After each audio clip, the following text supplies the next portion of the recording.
Ya está con nosotros Silvina Saavedra, subsecretaria de Ambiente y Salud de la Municipalidad de Paraná. Silvina, buenas tardes, gracias por visitarnos. ¿Qué tal? Buenas tardes.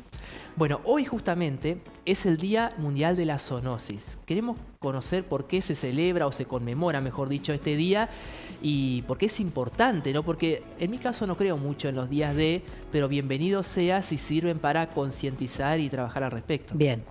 Se celebra este día o se conmemora este día porque fue el día en que se colocó la primera dosis de vacuna antirrábica que lo hizo Louis Pasteur, ¿sí? Un científico, un químico, físico-químico, microbiólogo, que elaboró la vacuna antirrábica. ¿Por qué se le da tanta importancia? La rabia es una enfermedad mortal. ¿Y quién transmite la rabia? La transmiten los animales.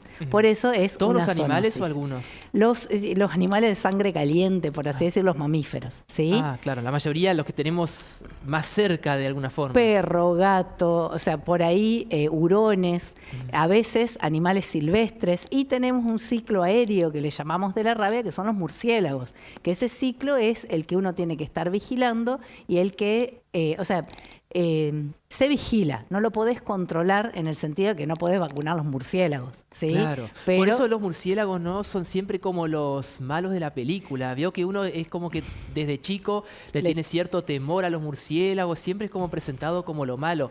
No tienen nada que ver ellos, no, obviamente. sin embargo, son súper beneficiosos para el ambiente. Los murciélagos son controladores naturales de mosquitos, de polillas, de todo eso. Simplemente lo que tenemos que hacer es tener los cuidados. Y por eso cuando hablamos de zoonosis siempre decimos que son enfermedades de los animales que accidentalmente se transmiten a las personas. En el caso de la rabia, que yo te indicaba hoy, que fue por eso, fue también un... O sea, la gente, vos si te enfermás de rabia, te morís, no tenés un tratamiento. Hoy pasa lo mismo, hoy una persona que es mordida, de hecho el año pasado en Buenos Aires murió una persona que la mordió un gato y la persona murió, ¿sí? Y el diagnóstico fue rabia. Afortunadamente hay pocos casos, ¿no? Hay pocos casos porque se implementa la vacunación antirrábica. Lo que hizo Louis Pasteur fue hacer la vacuna antirrábica en humanos, ¿sí? Que en aquella época era, o sea, se moría muchas personas morían de rabia. Bueno, al colocar la vacuna antirrábica en humanos, se hace antes, o sea, vos tenés un periodo para hacerlo. Si un animal con rabia te muerde, vos tenés hasta 10 días desde que tuviste ese accidente para que se te coloque la vacuna antirrábica. Claro. No es cualquier animal. Esa vacuna no se pone a todo el mundo como para no generar alarma, ¿sí? Siempre se hace, en el caso de los humanos, se utiliza cuando tenemos una alta sospecha de que el animal que nos mordió tenga rabia. Y en los animales sí se debe hacer anualmente, en el caso de los perros y gatos, para prevenir en ellos la enfermedad y que ellos no la puedan transmitir. Es importante esto, Silvina, porque por ahí el tema de castraciones está muy instalado, pero no sé si está tan instalado el tema de la vacunación. Como ya hemos hablado en otra oportunidad, en mi caso provengo de una zona rural y todavía en el campo, no sé si es lo mismo o no, no se acostumbra tanto a vacunar a los animales, sobre todo a perros y gatos. Es como vos decís, hay que hacer una prevención. Yo te mencionaba hoy que hay un ciclo silvestre de la rabia que es el de los murciélagos y por ahí también de animales silvestres como los zorros, ¿sí? Esos murciélagos que yo te mencionaba son los que conviven con nosotros, son murciélagos insectívoros, o sea, la mayoría de los que tenemos nosotros deambulando son insectívoros, comen insectos. ¿Por qué se enferman de rabia? Porque a veces en sus migraciones conviven con otras especies que pueden tener contacto con animales y contagiarse, ¿sí? Claro. O sea, mantienen en la colonia el virus. Esto ya viene de años, digamos, el virus se mantiene. Y se habla por allí también como que el murciélago, con su metabolismo que lo baja por cuando hibernan y demás, es como que también puede sobrevivir a la rabia. Sí. Se habla de eso, ¿sí? Hay pocos estudios hechos, pero con los modelos matemáticos y cosas así que se hacen, se puede suponer que sucede eso. Silvina, ¿y cómo detecto que un animal, un perro, un gato o un murciélago u otro mamífero tiene rabia? O una persona, no sé, en el peor de los casos. Vamos a lo que hoy más tenemos que prevenir, que es lo que yo te decía, los murciélagos. Un murciélago que yo veo volando de día o en algún lugar que no es habitual, o sea, no lo encuentro en un galpón, lo encuentro volando de día, ¿sí? El murciélago normalmente anda a la nochecita, Claro. al atardecer. Uno a veces Sí. va, no sé, a la zona donde hay casas antiguas, algunos árboles, o la zona del Parque Urquiza, a la nochecita se ven. Claro, si están volando a la nochecita, está todo bien. Ahora, si vos ves un murciélago al mediodía volando, eso ya es grave. ¿sí? Ahí sí tengo que tener cierto temor. Claro, es porque se le alteró la conducta. En un perro se altera el comportamiento también, se pone muy agresivo. Lo mismo también en un gato. Pero tenés dos fases. Una fase que es en que el animal está agresivo y otra fase en que el animal está como deprimido, ¿sí? Entonces, que eso va en la medida que va evolucionando el cuadro. Pero ¿qué tenemos que hacer nosotros? La prevención. El dueño de animales, o sea que tenés perros o gatos, vacunarlo anualmente para la rabia, porque así prevenimos que si un gato, por ejemplo, cazó un murciélago y justo ese murciélago estaba infectado, el gato no se infecte y no transmita la enfermedad. ¿sí? Bien, eso es lo importante. Eso ¿Y es se lo transmite con simplemente, no sé, tocar el gato? Con ¿Está la en contacto? mordida, te tiene que morder, Ajá. porque está en la saliva el virus de la rabia, ¿sí? Ahí Claro. estaba viendo las imágenes, esas imágenes son de operativos que hacemos con la WADER, ¿sí? Ajá. En los barrios, y se hace ese abordaje integral, se hace con la gente de enfermería, se hace el abordaje en las personas y con la gente de la Tecnicatura de Higiene y Salud Animal se vacunan los perros y se desparasitan. También cuando hablamos de zoonosis, los perros tienen parásitos que son muy peligrosos, sobre todo en las primeras etapas del crecimiento, o sea, en los niños, ¿sí? Hay parásitos que te pueden generar enfermedades respiratorias, como hay parásitos que te pueden hacer perder la vista, ¿sí? Claro. Y en otros lugares de nuestra provincia hay también parásitos que transmiten los perros que generan lo que se llaman el quiste hidatídico, o sea, la hidatidosis, que es una enfermedad que si bien a veces te la pueden diagnosticar cuando sos niño, que ocurre generalmente en localidades donde la infestación, o sea, donde vos tenés muchos perros que están eliminando ese parásito, o sea, tenés muchos perros infectados y transmiten, digamos, al ambiente. Te doy un ejemplo, acá en Entre Ríos, Feliciano es un lugar que tiene muchos casos de hidatidosis en niños, o sea, se detectan en los niños, que esos quistes que yo te mencionaba hoy se pueden formar en los pulmones, en el hígado, en distintas partes del cuerpo, ¿sí? Claro. A veces te morís y nunca supiste que tuviste un quiste hidatídico, pero a veces puede suceder que ese quiste se rompa y te genere alguna complicación. Por eso es tan importante, ¿no? Estas campañas, como en el caso de ustedes que van casa por casa. Estuvimos en un operativo la vez pasada y justo hoy tuvieron otro operativo, ¿no? Esta campaña integral tanto para perros, gatos y también para personas. Como Así es algo que desde el municipio hemos implementado, que lo hacemos en las áreas programáticas de nuestros centros de salud municipales, justamente este abordaje hacia las personas y también hacia los animales, vacunándolos y desparasitándolos. ¿Y cómo lo recibe la gente? ¿Son bien recibidos? Porque por ahí dicen, no, ¿por qué vienen a vacunar mi perro, mi gato? ¿O ya la gente tiene conciencia? No, tienen conciencia. Además, es algo que al estar tan distantes, ¿viste? Primero, a veces se dificulta poner una vacuna en esos barrios por allí tan vulnerables, ¿sí? O sea, es difícil llevar el perro al veterinario. Y cuando vas a esos barrios, también no tienen un solo perro por casa. Hoy nos sorprendíamos que hicimos 5 o 6 casas y hicimos 40 perros, ¿viste? O sea, se vacunaron y desparasitaron 40 perros. En un operativo anterior, también en ese barrio, fueron 140 animales vacunados y desparasitados. Y no te estoy hablando de 200 casas, te estoy hablando de 40 casas o menos, 30 casas, ¿sí? Entonces, es alta la carga animal y la convivencia estrecha que tienen también con sus propietarios. Es llevarle, digamos, una herramienta más para prevenir las enfermedades. Por supuesto, en esto los niños siempre son un factor clave, que son los que más están en contacto, ¿no? Que juegan con el perro y con el gato. Y estos operativos van a continuar, me imagino. Los hacemos una vez por mes, ¿sí? Y tomando, ya te decía, las áreas programáticas de los centros de salud municipales. La semana que viene tenemos otra vez en La Toma, el miércoles, y después el viernes lo tenemos en la zona del barrio San Martín, ¿sí? Que si bien están cerquitas de ahí, de donde funciona Salud Animal, a veces se le dificulta llevar los animales por lo que yo te decía hoy. Tienen muchos animales por casa. Sí, y ustedes van caminando, golpean las puertas, las manos y bueno, dicen, bueno, somos tal y tal, vamos a vacunar. Sí, y se van detectando distintas cosas. Por ejemplo, porque como vamos también con el equipo médico, con los enfermeros, ¿sí? Se van detectando por allí, la persona, viste, no se acercó al centro de salud, le faltaba una vacuna o a veces alguna herida que se infectó, entonces se van derivando, o alguna recién embarazada que no fue captada o que le faltan vacunas. Entonces todo eso se va captando en ese operativo.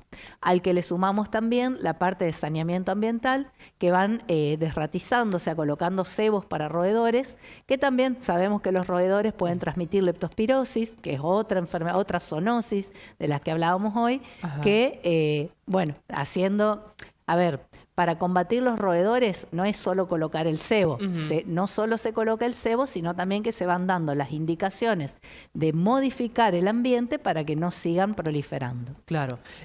Otro tema que tiene que ver con esto, pero justo me acordé recién, me surgió recién, el tema de las cucarachas, que hay épocas del año donde hay muchas, creo que esta no es la época donde más hay, me parece que es más en verano, ¿no? Que suelen proliferar a veces por el baño, por las mesadas.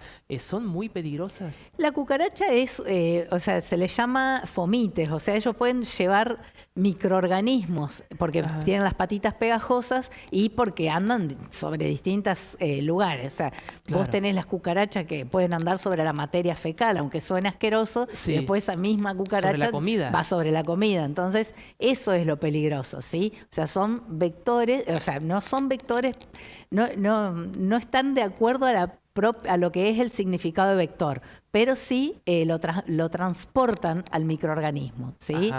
Son vectores mecánicos que se llaman, no son vectores biológicos, sino que transportan el microorganismo y van contaminando distintas superficies que después pueden, a uno, por ejemplo, te agarró una diarrea o no sabes por qué, ¿viste? Yo me lavé las manos. A veces puede ser comida mal conservada o a veces contaminada justamente porque pasaron las cucarachas o las moscas. O sea que si observamos esto en nuestras casas tenemos que controlarlas. Hay que controlarlo, sí, las cucarachas hay que controlarlas. Todo lo que es, todos los insectos esos que tenemos en el domicilio hay que controlarlos.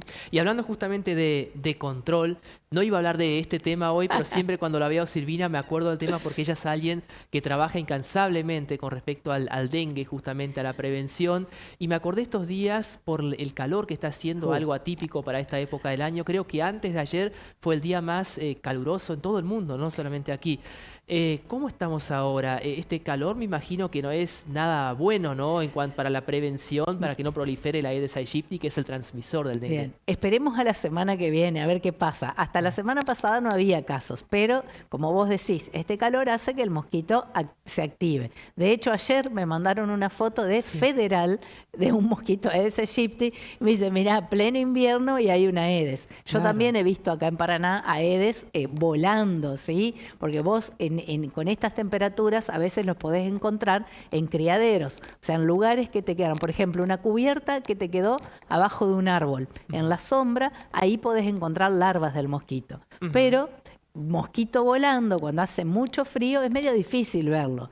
Este calorcito los activa. Además, anoche acá en pleno centro había mosquitos, por ejemplo. Tuve que echar un insecticida porque justamente entraron mosquitos. O sea, me sorprendió en esta época del año, por ahí no es tan común. Sí, si vas por la costanera vas a ver mucho mosquito y es porque también el ciclo ahí es, digamos, tienen el agua y tienen todo, ¿sí? Vamos a hacer una aclaración. Costanera no tengo Aedes aegypti porque si no empieza, viste, la locura. Ahí tenemos el mosquito común, pero bueno, es molesto. Si salís a caminar y salís de mangas cortas, te van a venir y te van a... Claro, sí. Y por ahí cuando vemos mosquitos, lo primero que pedimos todos a la mayoría es que la municipalidad en este caso fumiguen, maten todo, no quiero ver más mosquitos. Pero el tema es ese, ¿no? Que no solamente muere el mosquito, me imagino, sino que con la fumigación quizás mueren otros insectos o lo que sea que por ahí pueden controlar ese mosquito. Sí, así es, mueren también controladores naturales, por eso nosotros desde que hace un año empezamos como a ajustar estas campañas de control. De hecho, el lunes tuvimos una reunión de equipo porque ya la tendríamos que haber cortado, ¿sí? En julio normalmente se corta lo que es mosquito común, ¿sí? El mosquito común, el que está en la costanera. Nosotros en julio eso lo cortamos, pero no pudimos porque vos seguís teniendo mosquitos. Entonces sí, seguimos haciendo controles, pero bueno, se trabaja una forma muy integral, ¿sí?